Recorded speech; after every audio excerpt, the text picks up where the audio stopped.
Olá a todos vocês que acompanham o Portal Tempo, a FM O Tempo, nossas redes sociais. Sou Ricardo Corrêa, editor de O Tempo em Brasília. Estou ao lado do Renato Alves, jornalista de O Tempo em Brasília, para conversar com o ministro decano do Supremo Tribunal Federal, o ministro Gilmar Mendes, que nos recebe no gabinete. Ministro, muito obrigado por nos receber. Olha, é um prazer enorme receber vocês do Tempo e estou à disposição. Ministro, o Supremo Tribunal Federal tem pela frente um grande desafio, que é julgar todos esses casos aí do 8 de janeiro, né? Foram quase 1.400 denúncias da Procuradoria-Geral da República, houve já a aceitação da denúncia em grande parte delas, através do plenário virtual, mas agora vem a fase mais difícil, que é, né, a instrução toda do processo. É possível ao Supremo Tribunal Federal fazer tudo desse processo sem precisar de algum tipo de parceria com outros tribunais ou descentralizando algumas coisas para outras instâncias? Vamos aguardar como se comportará o nosso relator desses processos, o ministro Alexandre de Moraes, que, como todos sabem, tem grande experiência no processo penal, ex-promotor que foi e tem toda essa vivência.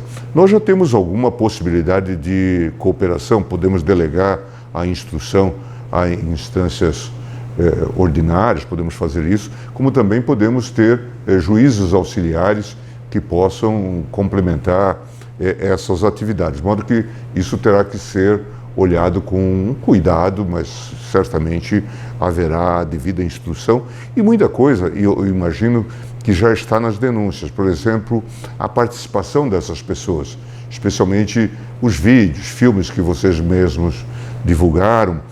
Nós vamos ter aí certamente um arsenal de informações que contribuem para uma boa instrução desse processo. Ô ministro, então, a gente está falando dos quase 1.400 que foram as pessoas presas aqui no dia 8 de janeiro. Mas o senhor acha que, julgando esses 1.400, o caso está encerrado ou não? Tem que avançar, ainda há outras pessoas que devem ser investigadas? Até para que não aconteça novamente. Eu percebo que ainda há investigações em curso. No momento em que nós estamos falando, certamente as investigações estão mais avançadas. E como vocês certamente estão, ou está implícita na pergunta, como vocês estão informados, certamente ainda a gente não sabe, ou não sabe muito sobre os financiadores, porque isto começa logo em novembro e se projeta no tempo até 8 de janeiro. E isto foi financiado. Aqui em Brasília, na frente do quartel-general, nós tínhamos até um tipo de casa de massagem, nós tínhamos hot dogs, nós tínhamos situações as mais esdrúxulas, estranhas. Não é? Que não surgiram do nada. Assim. Não surgiram do nada. E certamente isso não se deu por geração espontânea. Isso foi financiado. Os ônibus que conduziram essas pessoas até aqui também receberam pagamentos, né? Financiamento, certamente tem contratos.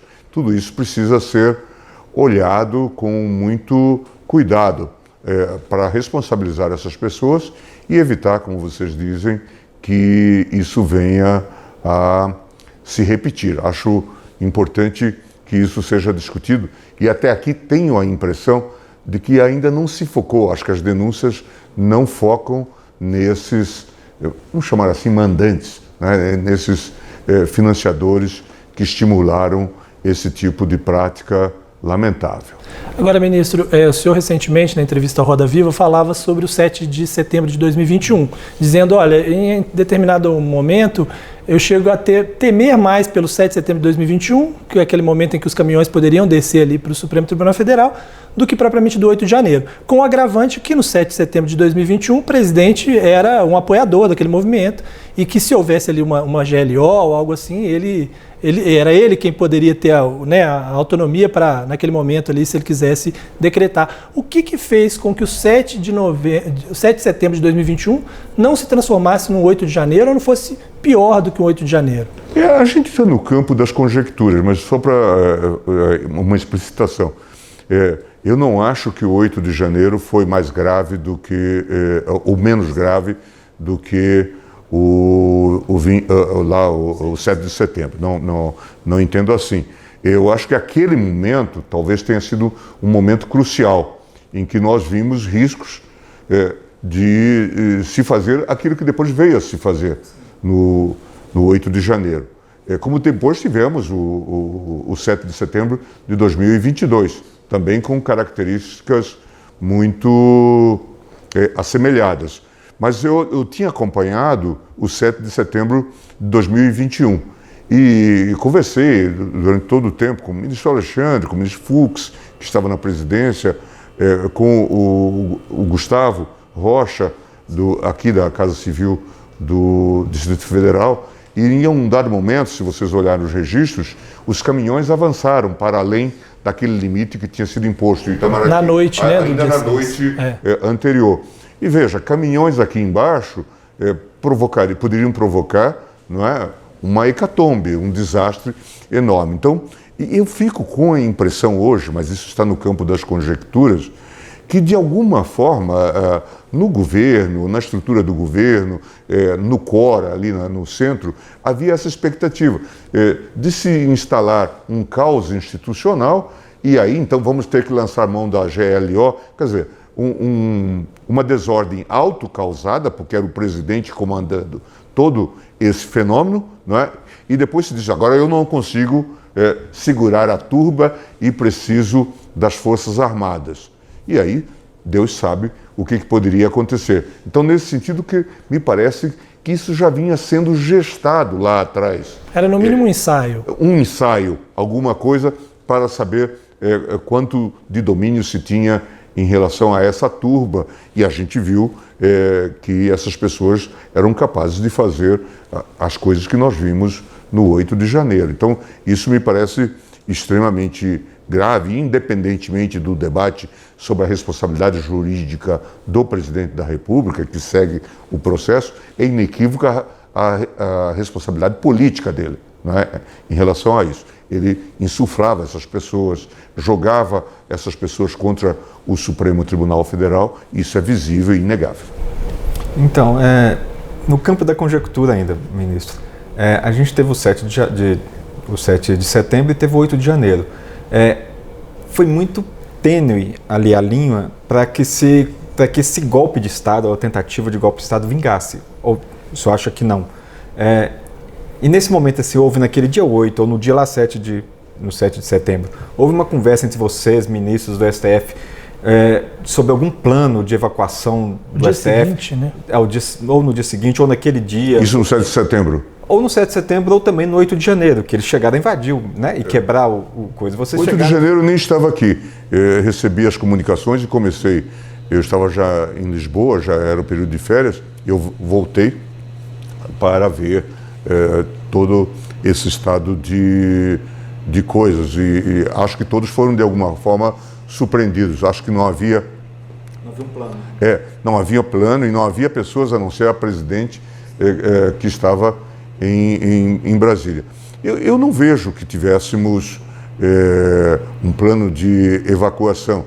Eu acho que nos dois 7 de setembro nós tivemos apoio, inclusive dos militares, e algum controle da polícia militar. O que faltou agora no 8 de janeiro, né? Como nós vimos, tanto é que é um fato que está sendo investigado, até sobre a responsabilidade do próprio secretário de Segurança Pública do Distrito Federal, que tinha sido até nos dias anteriores ministro da Justiça do governo Bolsonaro. Então, eu não acho que nós esperássemos uma invasão e nem desejávamos ter planos, porque obviamente não se cogitava disso. Mas havia um certo respaldo do próprio batalhão da Guarda Presidencial, havia articulações nesse sentido para evitar talvez um mal maior. Estou falando dos dois 7 de setembro, né? Então, eu acho que a própria Polícia Militar, com seus problemas, mas ela foi, naquele momento, mais efetiva do que se demonstrou agora no 8 de janeiro. Mas quando o senhor estava lá em Portugal e ficou sabendo da dimensão do que estava acontecendo aqui em Brasília, o senhor cogitou até da possibilidade de não vai dar para eu voltar agora? Não cogitei disso. Na verdade, decidi imediatamente voltar. Tanto é que eu estava almoçando com um professor que é muito amigo do Brasil, o professor Nuno Pissarra, que hoje é juiz da Corte Europeia em Luxemburgo. E nós comentávamos exatamente que a transição tinha sido pacífica, o 1º de janeiro, a posse e tudo isso. E em seguida me veio a notícia do que tinha ocorrido e de toda essa destruição que se tinha cometido contra 3 instituições, o Congresso, a Presidência da República, o Palácio do Planalto, e contra o Supremo Tribunal Federal. E fiquei, de fato, muito tocado e decidi voltar em seguida. Eu não cogitei, eu acho que, a rigor, pode ter sido uma tentativa de criar o caos institucional e talvez dar curso àquela ideia de fazer uma GLO e, a partir daí, perpetrar-se algum tipo de tumulto, mas não vejo que, mesmo setores importantes das Forças Armadas, tivessem apoiado essa aventura. Na verdade, não há ambiente para isso, a não ser na cabeça de aí um grupo de fanáticos. Não há ambiente no país e não há ambiente no plano internacional para esse tipo de quartelada, que era o que se pensava. Veja que a gente não pode esquecer que antes do 8 de janeiro, nós tivemos, por exemplo, a paralisação de rodovias no meu estado mesmo, no estado do Mato Grosso, e depois se verificou que não era uma greve de caminhoneiros, era uma greve de patrões. Patrões que tinham sido concitados, talvez até por Brasília, para colocar caminhões na estrada. Tanto é que a gente brincou até, quando a gente falava com o próprio Ministério da Justiça, durante aquele momento, eles diziam, a gente só resolve isso com GLO. Portanto, sempre o plano da GLO. E aí, nós até citávamos o exemplo da torcida do Galo, lá em Minas, que interrompeu uma barricada, né, a tal galocura, né, e que fez... Então, dissemos, se a galocura consegue fazer, por que a Polícia Rodoviária Federal não faz? A Polícia Rodoviária, nós vimos, teve uma atuação também de todo deplorável, inclusive no segundo turno das eleições, fazendo aquelas blitz seletivas, especialmente no Nordeste, o que está sendo alvo de investigação hoje, né? Tentar afetar o resultado, o que é lamentável. Veja que nós temos tido ao longo desses anos todos, estamos para celebrar 35 anos da Constituição de 88, agora em 5 de outubro. Veja, temos tido alternância do poder, né? Ganha uma força, ganha outra, mas a vida segue, né? A gente perde a eleição, os grupos que perdem, e vai para casa, chora um pouco, né? E depois volta para disputar já a eleição municipal, que se dá daí a 2 anos. Assim tem sido a vida entre nós. Essa gente quis mudar essa crônica da história, inventando algo que nós sabemos que foi inventado, que é a fraude na urna eletrônica. Se fosse voto contado em papel, também diriam que tem fraude. Nos Estados Unidos nós vimos isso. Trump disse, lá era voto escrito, de papel. E Trump pedia a um secretário de Justiça de um estado, isso está gravado, que arranjasse uns votos para ele. Aqui isso seria impossível, porque não tem governador e não tem secretário de Estado, de Justiça, mandando no processo eleitoral, porque isso tudo é feito entre nós pela Justiça Eleitoral.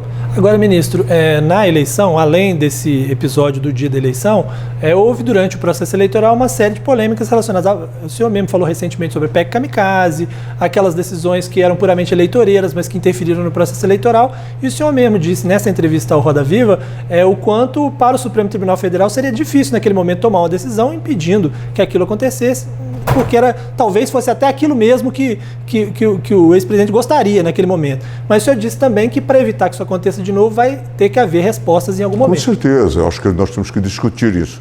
Vocês imaginam, certamente ninguém em sã consciência é contra uma decisão substancial da chamada PEC Kamikaze. Quem deu esse nome, inclusive, inicialmente, depois passou a apoiá-la, portanto, quando ele chamou com esse nome, salvo engano, foi o ministro Guedes. Isso, foi, exatamente, no primeiro momento. Exatamente porque ele entendia que era uma PEC suicida. Que ela foi usada, ela era uma PEC do parlamento, depois foi utilizada por eles para... Isso. Essa PEC, a rigor, ela viabiliza o pagamento dos R$600 para as pessoas hipercarentes que estavam naquela situação de penúria. Como ficar contra isso? Não é? Só que isso já poderia ter sido decidido lá atrás, até em termos orçamentários. Mas se decide na 1/10 hora e dentro já do período mais próximo das eleições, né, emparedam o Supremo. Ou aquela outra decisão que está até aqui comigo, está na minha relatoria, e nós estamos chegando agora a um acordo para compensar os estados e municípios, a propósito da redução dos combustíveis. Também algo artificioso naquele momento. Agora, quem vai ficar contra a redução do preço dos combustíveis, quando todos nós somos dependentes, né, até mesmo quem não tem carro sente isso no bolso, porque contrata um táxi ou Uber, né, e precisa de ter uma solução mais econômica, mais barata. Portanto, veja que nós fomos todos emparedados. E no Congresso, dá para ver que o próprio PT votou a favor. Votou a favor dessas medidas todas. Portanto, criou-se uma situação realmente muito anômala naquele quadro. Mas quando o senhor fala de respostas que precisam ser dadas, isso pode se dar, eventualmente, no TSE, inelegibilidade? Isso, certamente isso deve estar no bojo desse debate no TSE. Não estou ao detalhe sobre esse tipo de questão, mas certamente essa é uma possível resposta. E também dizer, em determinados casos, que determinadas mudanças são inconstitucionais, ainda que não tenha efeito para essas eleições, mas tenha para outras. Porque daqui a pouco nós vamos estar entrando no período eleitoral municipal, né?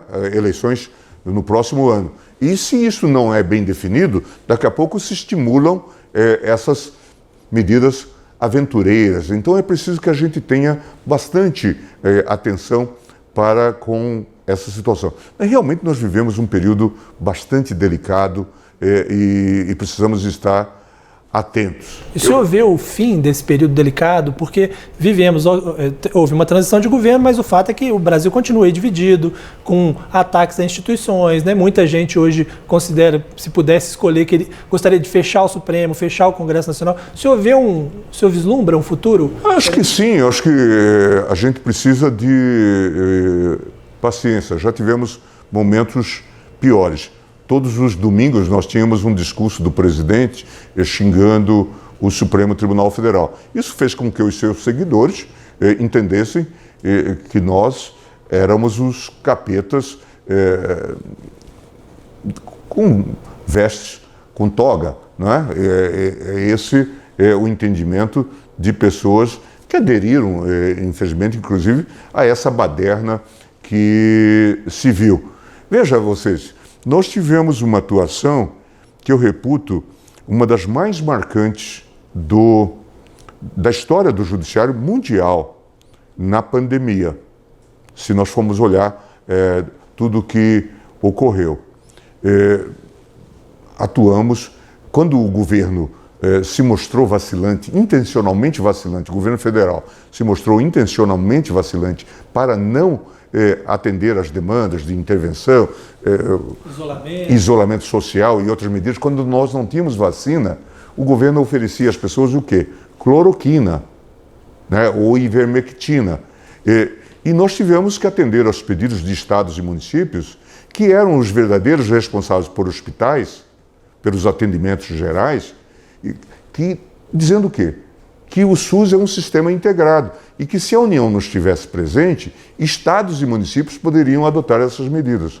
Até hoje, se você sair aqui na rua e perguntar a um adepto do governo anterior o que ele pensa do Supremo, ele vai dizer: o governo tinha um plano, sim, mas atrapalhou. O Supremo atrapalhou a implementação do seu plano.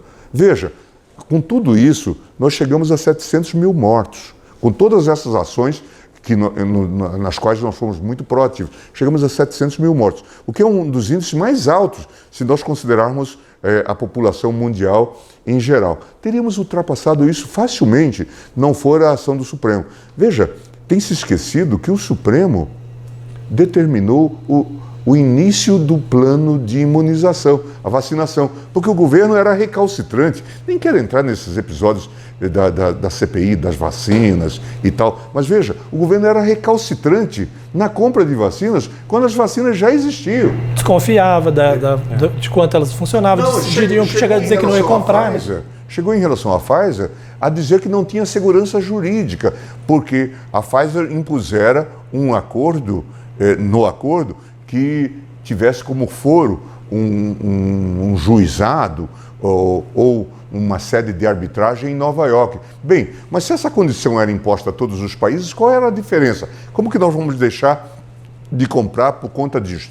Não é? Era uma opção dilatória para ganhar tempo e, veja, não ter uma vacina que todos diziam que era efetiva. Portanto, agora isso não é visto, pasmem, pela população.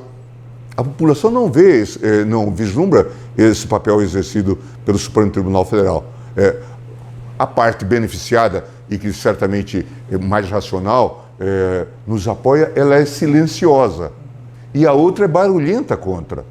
Então a gente vive uma encruzilhada.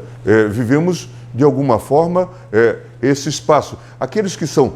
A população em geral foi beneficiada, não é, pelas decisões do Supremo. Mas aqueles que, de fato, são simpatizantes, vamos chamar assim, de um padrão de maior racionalidade, eles, em princípio, não vão à rua nos defender.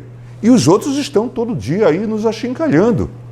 Inclusive esses que vieram... Agora, de uma semana para cá, o senhor virou um alvo de um deputado federal específico, que ele está alimentando isso. Inclusive, ele foi ao Twitter hoje, de novo. Deltan Dallagnol, né? Deltan Dallagnol. E eu queria saber o que o senhor tem a dizer sobre isso, porque... porque ele chegou a dizer que agora os corruptos e também Gilmar Mendes, Écio Neves estão felizes. O senhor pretende alguma ação? É um ataque muito direto. Ou pretende que a PGR faça? Não, vamos aguardar isso com muita tranquilidade. Vocês sabem que eu não tenho interferência alguma numa decisão tomada por unanimidade pelo TSE, com pessoas de origens tão diversas como vocês viram, inclusive 3 pessoas que foram indicadas pelo governo Bolsonaro, que eu suponho que está na base de apoio, ou o deputado estava integrando a base de apoio, né, integrando a própria oposição. Eu achei muita graça daquela foto que foi divulgada, em que o Deltan Dallagnol está acompanhado de vários parlamentares e tal, inclusive o Eduardo Bolsonaro, né, que já tinha defendido o fechamento do Supremo no passado, né, esse que o Mourão chamou de Dudu Bananinha, né. E aí eu achei graça daquela foto e disse, está faltando alguém naquela foto. Faltou Daniel Silveira, faltou Roberto Jefferson, né? Mas Sérgio Moro também não estava, né? Pois é, também, né? É interessante, né? Naquele momento, o que se diz é que ele estava conversando com o ministro Alexandre de Moraes, por isso. Ele tinha um motivo importante para lá não estar. Veja, muito curioso isso, né? Mas faltou gente nessa foto, né? Agora o senhor, quando estávamos aguardando o senhor ali na antessala, eu estava vendo uma entrevista do senhor ali, um jornal que está num quadro ali, de 26 de maio de 2002, quando o senhor tinha sido escolhido para ser ministro do Supremo, o senhor falava lá sobre o Ministério Público, que era preciso acabar com a política partidária no Ministério Público, né? É o mesmo problema daquela época, é um problema pior do que daquela época, na visão do senhor?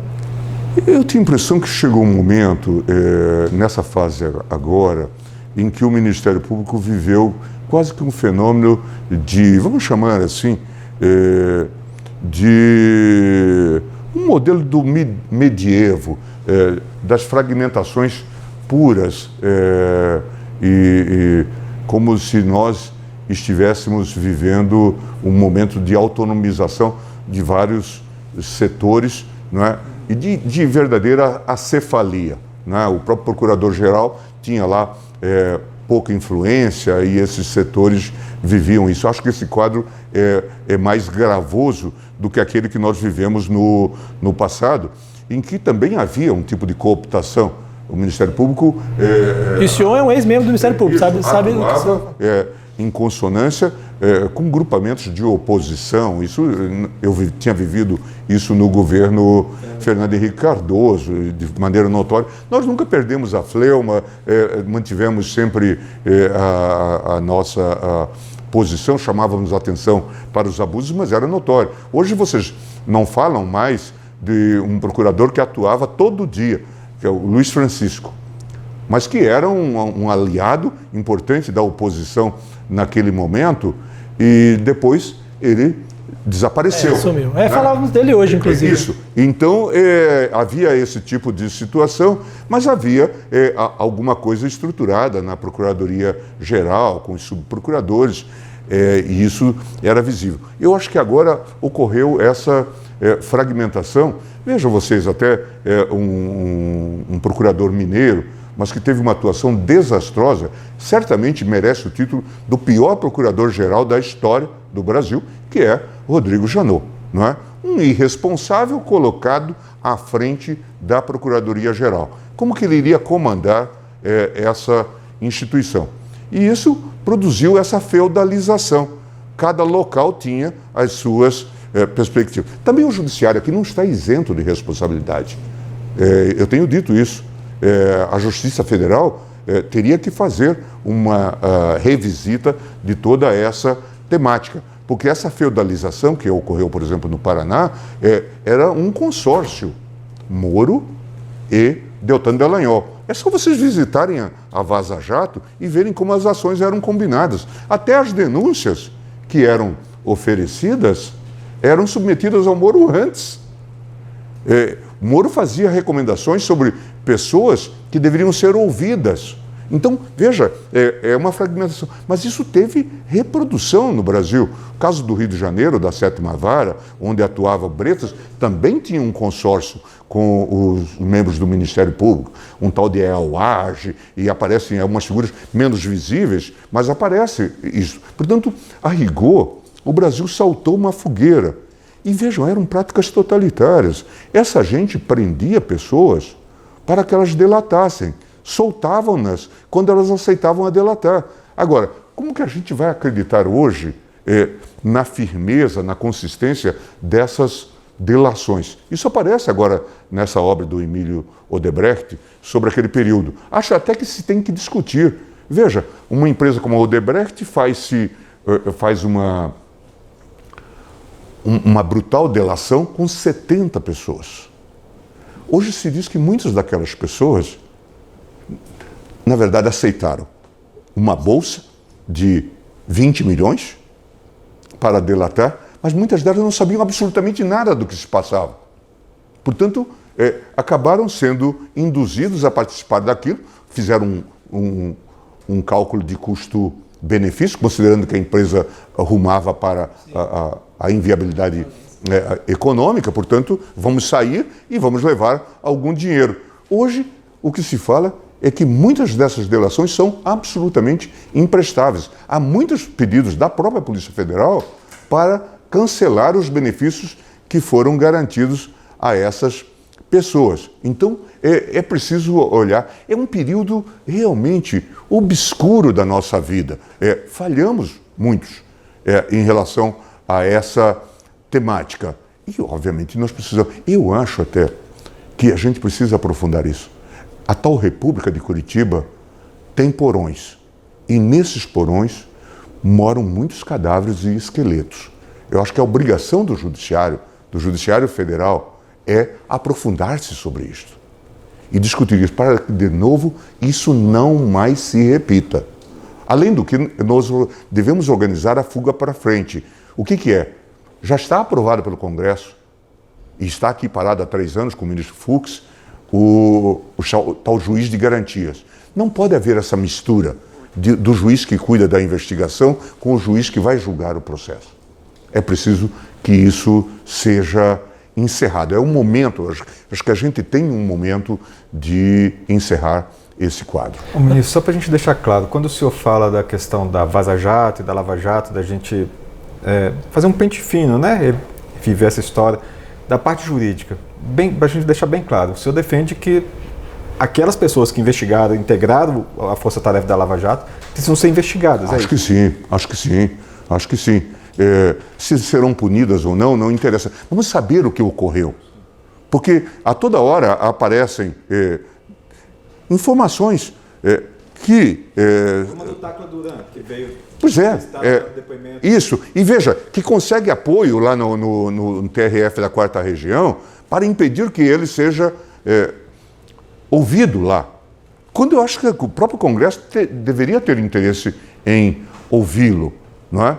Eu percebi ao longo desses anos que o Brasil produziu um combatente da corrupção que tem um vício grave. Gosta muito de dinheiro. O senhor está falando do Sérgio Moro? Estou falando de todos. Veja... do fundo, daquele fundo... O tal fundo da tal Fundação Dallagnol, que foi inclusive chancelado pela juíza Gabriela Hart, aquilo era uma quantia de 2,5 bi. Disso que nós estamos falando. Ali, alguns penduricalhos, pequenos penduricalhos. O Carvalhosa, por exemplo, que era um grande combatente de corrupção, receberia para seus clientes uma quantia talvez de 300 milhões de reais. Eles pagariam para ele. Veja que tudo era muito singular, né, nesse contexto. E veja que a Procuradora-Geral, Raquel Dodge, não teve força para cancelar aquele acordo e aquele fundo. Veio aqui. Quem deu a liminar? O ministro Alexandre de Moraes, numa DPF. A procuradora veio com uma ação especial e isto foi cancelado e se mandou esse dinheiro para combate à pandemia. Mas esse dinheiro, e aí aparece na Vaza Jato, seria utilizado, aparece Deltan dizendo, nós vamos nos pagar, vamos pagar palestras e vamos fazer combate à corrupção. Portanto, a fundação se dedicaria a isso. O que era isto? Era um fundo de caráter eleitoral e patrimonializado. Eles próprios se pagariam nisto. Aqui no Distrito Federal, a tal Operação Greenfield, que abarcou a JBS, envolvia a JBS, aqui também se pensou num fundo, isso o doutor Aras estava me falando, de alguma coisa como com essa equivalência. 2,5 bi, alguma coisa como esse valor. E veja, a FGV foi representada por Joaquim Falcão, a Transparência Internacional por um Bruno Dital, e todos estavam trabalhando e conversando sobre a organização deste fundo para a mesma finalidade da Fundação Dallagnol. Veja que essa gente gosta muito de dinheiro. Estavam pegando o dinheiro que eles diziam que estava retornando do combate à corrupção para se adonarem dele. Moro praticamente inventa a Álvares e Marçal no Brasil. Era uma empresa que não tinha relevância no Brasil. Mas com aquele revólver de dó do modelo americano, eram sempre ex-funcionários de governo americano que estavam agora prestando serviço. E vêm para cá. E passam a prestar serviço, inclusive, de gestão judicial, administradores judiciais das empresas que agora quebraram, estavam em estado falimentar. Ela passa a receber milhões dessas empresas, Álvares e Marçal. E depois, quando o Moro sai do governo, vai se empregar onde? Na Álvares e Marçal. Uma pergunta que vocês podem fazer. Como que Moro, o juiz, trataria o Moro funcionário da Álvares e Marçal? Ele não diria que era um caso de corrupção? Ou no, mesmo, tantos outros que ele disse. ou no mínimo incompatível, né? Sim. Veja que nós estamos... Foi se empregar nos Estados Unidos a partir do fato de que ele tinha empregado a empresa no Brasil. Agora, ministro, o nosso prazo até se encerrou, mas eu não posso deixar de perguntar ao senhor sobre duas críticas que são muito comuns aí nesses críticos do Supremo, que é o de que cabe muita coisa nos inquéritos das milícias digitais e das fake news, e de que às vezes o Supremo Tribunal Federal legisla. Como é que o senhor rapidamente avalia essas duas críticas que são feitas ao Supremo? Bem, em relação ao inquérito das fake news, eu reputo que foi uma leitura inteligente politicamente, em termos de política judicial, do Supremo Tribunal Federal, naquele momento específico. Muita gente diz, esse inquérito deveria ter sido pedido ao Ministério Público. Essas pessoas só esquecem que os ataques que se faziam inicialmente ao Supremo Tribunal Federal vinham do próprio Ministério Público. Era muito difícil fazer esse tipo de controle, por isso que o Supremo instalou esse inquérito e o fez bem. E foi um elemento importante, porque, veja, logo em seguida ele passa a ser atacado pelo governo, até pelo presidente Bolsonaro, porque também é um governo que monta, como vocês sabem, o gabinete do ódio. Então, me parece que se nós não vivemos um descarrilhamento antes, nós não vivemos por conta do inquérito das fake news. Hoje segue normal, já tem os desdobramentos, muitas matérias já estão na primeira instância, não vejo aqui nenhum problema, e nós nos calcamos estritamente num documento, o Regimento Interno do Supremo, o artigo 43, que é, inclusive, anterior à Constituição. E, por ser anterior à Constituição, tem força de lei. Então, em relação a isto, é natural que se dê essa resposta. E se amanhã, eventualmente, alguém quiser criticar, e tem havido muitas impugnações, nós vamos decidir isso colegiadamente e de maneira responsável. Não há nenhum problema em relação a isso, e eu acho que até aqui o inquérito tem sido bem conduzido. Acho que foi até uma felicidade histórica a decisão do ministro Toffoli de instaurar esse inquérito e de confiar a relatoria ao ministro Alexandre de Moraes. Em relação aos exageros, o Supremo legisla, vocês acabaram de entrar no tribunal. Vocês não veem uma banca lá na frente pedindo causas para o Supremo. Em geral, essas causas são trazidas. Muitas vezes pelos próprios parlamentares. Pelos próprios parlamentares, partidos políticos que não concordam com uma decisão e trazem para o tribunal. Um sistema que é muito aberto, né? E que é difícil de fechar, a não ser que nós consigamos reduzir o número de partidos.